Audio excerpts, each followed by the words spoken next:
මේ වීඩියෝ එකේ කතා කරන්න යන්නේ කොහොමද අපි පාස්වර්ඩ් එකක් දාගන්නේ කියලා. ඉතින් ඔයගොල්ලෝගේ ලැප්ටොප් එකට කම්පියුටර් එකට ඔයගොල්ලන්ටම කියන පර්සනල් පාස්වර්ඩ් එකක් දාගන්නේ කොහොමද කියලා මේ වීඩියෝ එකේදී බලමු. ඉතින් ඒකට ඔයගොල්ලෝ මුලින්ම settings වලට යන්න ඕන. ඉතින් ඔයා search bar එකේ settings කියලා type කරත් නැත්නම් ඔයා මෙන්න මෙතන තියෙන settings icon උඩ click කරලා ඔයාට settings වලට යන්න පුළුවන්. එතෙන්ට ගියාට පස්සේ ඔයගොල්ලෝ accounts වලට යන්න ඕන.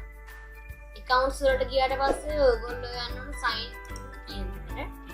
එතනින් ඔයගොල්ලන්ට බලා ගන්න පුළුවන් විවිධාකාර security password තියෙනවා. එතනදී ඔය පල්ලෙහා තියෙන password කියන තැන උඩ click කරන්න. ඊට පස්සේ ඔයගොල්ලන්ට මෙතන බලා ගන්න පුළුවන් වෙන change කියලා. ඉතින් ඔයගොල්ලන්ගේ බලා ගන්න පුළුවන් වෙන add කියලා. ඉතින් ඔය password එක දාලම නැත්නම් ඔයාලට පුළුවන් add කියන එක උඩ click කරන්න.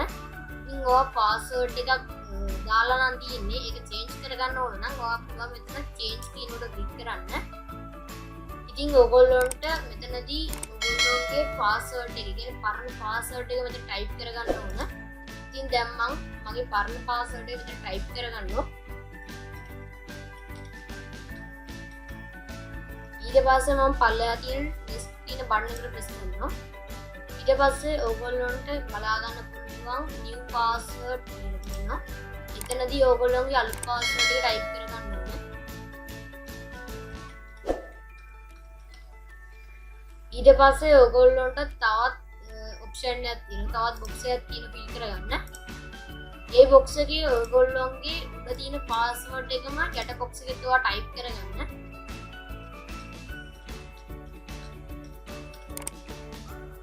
ඔයා යට box එකේ password එක දෙන්න ඕන. ඒකට ඔයා නමක් හෝ ඉලක්කම් ටිකක් දෙන්න. ඊට පස්සේ ඔයගොල්ලෝ පල්ලෙහා තියෙන list කියන බටන් එකට press කරන්න. ඊට පස්සේ ඔයගොල්ලෝ finish කියන බටන් එකට press කරන්න. ඊට පස්සේ ඔයගොල්ලන්ට බලා ගන්න පුළුවන් වෙන්නේ මෙතන change කියලා. ඊට පස්සේ ඔයගොල්ලොන්ට මේක check කරගන්න ඔයගොල්ලෝ account එකකින් sign out වෙන්න ඕනේ. මෙතනින් ඔයාලට පුළුවන් sign out වෙන්න. ඉතින් මේ වීඩියෝ එක ඔයාලන්ට ගොඩක් වැදගත් වුණා නම් ඔයගොල්ලෝගේ යාළුවන්ට බලන්න මේ වීඩියෝ එක share කරන්න අනිවාර්යයෙන්ම.